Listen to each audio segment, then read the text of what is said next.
Meenakshi Academy of Higher Education and Research. Admissions open. Apply online. Cookery சேனலை பார்த்து யார் வேணாலும் சமையல் பண்ணலாம். ஆனா சுவையான சமையல் பண்றது எப்படி? நான் இதயம் நல்லெண்ணெயில சமையல் பண்றேன். ஆஹா ஓஹோன்னு பாராட்டுறாங்க. நீங்களும் இதயம் நல்லெண்ணெயில சமையல் பண்ணுங்க, பாராட்ட வாங்குங்க. தினம் தோறும் வாங்குவே இதயம். வணக்கம். செய்தி சுருக்கம். போலந்தில் மோடியின் சிக்ஸர், இந்தியாவுக்கு ஜாக்பாட். பிரதமர் மோடி 2 நாள் அரசுமுறை பயணமாக போலந்து நாட்டிற்கு சென்றார். பிரதமர் மோடி போலந்து பிரதமர் டொனால்டு டஸ்க் சந்திப்பில் இருதரப்பு உறவுகள் விவாதிக்கப்பட்டது.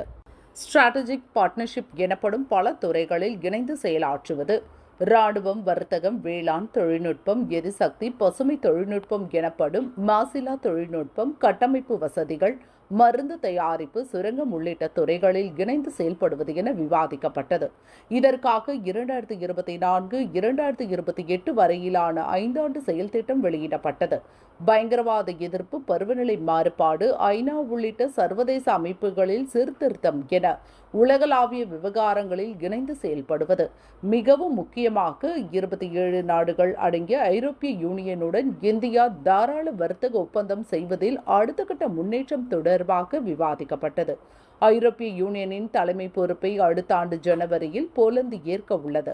அப்போது இந்த ஒப்பந்தம் தொடர்பாக இறுதி செய்வதில் உதவுவதாக டஸ்க் உறுதியளித்துள்ளார். இந்திய ஐரோப்பிய யூனியன் வர்த்தக மற்றும் தொழில்நுட்ப கவுன்சில் நடைமுறைக்கு வருவது உள்ளிட்டவையும் இதில் அடங்கும். இராணுவ தளவாடங்களை உள்நாட்டில் தயாரிக்கும் இந்தியாவின் முயற்சியில் இணைந்து கொள்ளவும் போலந்து உறுதியளித்துள்ளது. இவையெல்லாம் பிரதமர் மோடியின் போலந்து பயணத்தின் முக்கிய வெற்றியாக கருதப்படுகிறது. பாலியல் வழக்கில் கைதான சிவராமன் மரணம். கிருஷ்ணகிரி மாவட்டம் கந்திக்குப்பம் தனியார் பள்ளியில் 2 வாரங்களுக்கு முன்பு நடத்தப்பட்ட போலி என்சிசி முகாமில் 12 வயது மாணவி பாலியல் பலாத்காரம் செய்யப்பட்டார். இது தொடர்பாக போலி என்சிசி பயிற்சியாளரும் நாம் தமிழர் கட்சியின் முன்னாள் நிர்வாகியுமான சிவராமன் கைதானார். மேலும் ஒரு பள்ளி மாணவியை பாலியல் பலாத்காரம் செய்த புகாரில் சிவராமன் மீது மேலும் ஒரு போக்சோ வழக்கை போலீசார் நேற்று பதிந்தனர். கைதாவதற்கு ஒரு நாள் முன் பயத்தில் எலிபேஸ்ட் தின்று சிவராமன் தற்கொலைக்கு முயற்சித்துள்ளார். சிவராமனுக்கு உடல்நலக்குறைவு ஏற்பட்டது. மருத்துவ பரிசோதனையில் சிவராமன் எலிபேஸ்ட் தின்றது தெரிய வந்தது.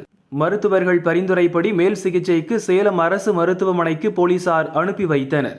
ஐசியூவில் அனுமதிக்கப்பட்ட சிவராமன் சிகிச்சை பலனின்றி இன்று அதிகாலை இறந்தார். இந்தியா மறக்காது, போலந்தில் மோடி நிகழ்ச்சி. 2 நாள் அரசுமுறை பயணமாக போலந்துக்கு சென்ற பிரதமர் மோடி இன்று தலைநகர் வார்ஷாவில் அந்நாட்டு பிரதமர் டொனால்டு டஸ்கை சந்தித்தார். அதன் பிறகு இருவரும் ஒன்றாக பேட்டியளித்தனர். அப்போது மோடி கூறுகையில், இந்தியாவின் நீண்டகால நட்பு நாடாக போலந்து விளங்குகிறது. இந்தியா போலந்து இடையிலான உறவு மேம்பட டொனால்டு டஸ்கின் பங்கு அளப்பரியது என்றார்.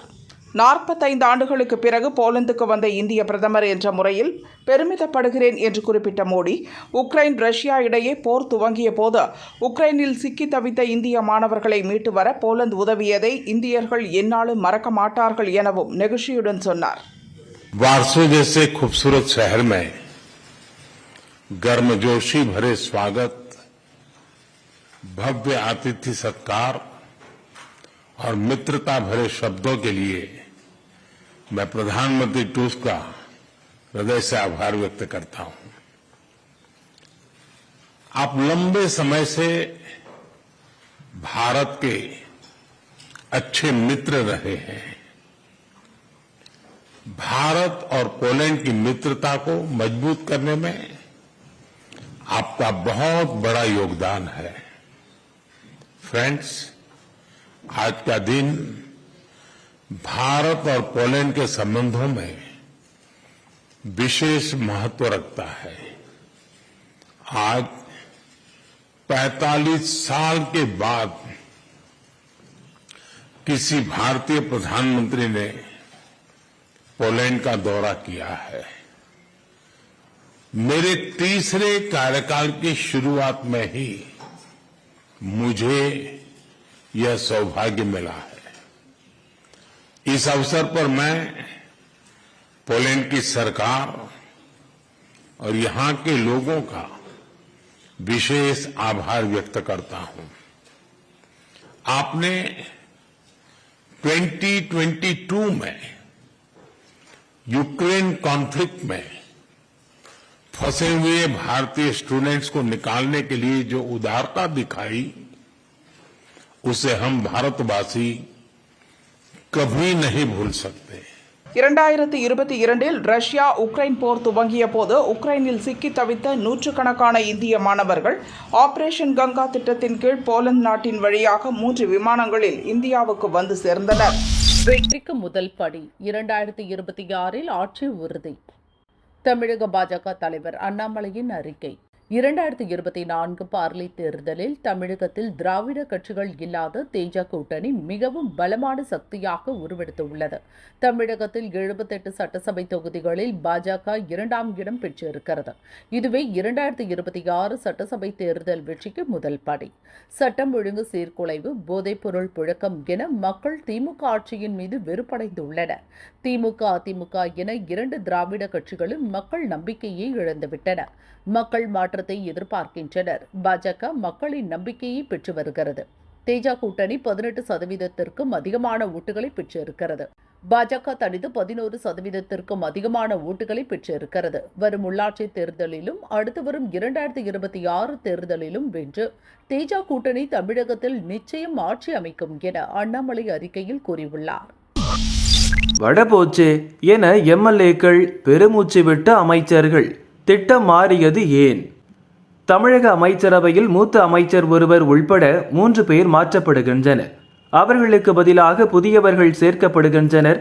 சிலரது இலாக்காக்கள் மாற்றப்படலாம் என நேற்று தகவல் பரவியது. யார் அந்த மூத்த அமைச்சர், புதிய அமைச்சர்கள் யார் என்ற கேள்விகளும் விவாதங்களும் அரசியல் வட்டாரத்தில் சூட்டை கிளப்பின. மூத்த பத்திரிகையாளர் ஒருவர் இது தொடர்பாக முதல்வரிடம் பேசி அமைச்சரவையில் மாற்றம் இல்லை என்ற பதிலை சோசியல் மீடியாவில் பதிவு செய்தார். அதே நேரம் எனக்கு தகவல் வரவில்லை என முதல்வர் ஸ்டாலினும் பேட்டி ஒன்றில் கிண்டலாக பதிலளித்தார். இது குறித்து திமுக வட்டாரங்கள் கூறியதாவது: ஸ்டாலின் அமெரிக்கா செல்லும் முன் உதயநிதியை துணை முதல்வராக்க வேண்டும் என அவரது குடும்பத்தில் திட்டமிடப்பட்டது.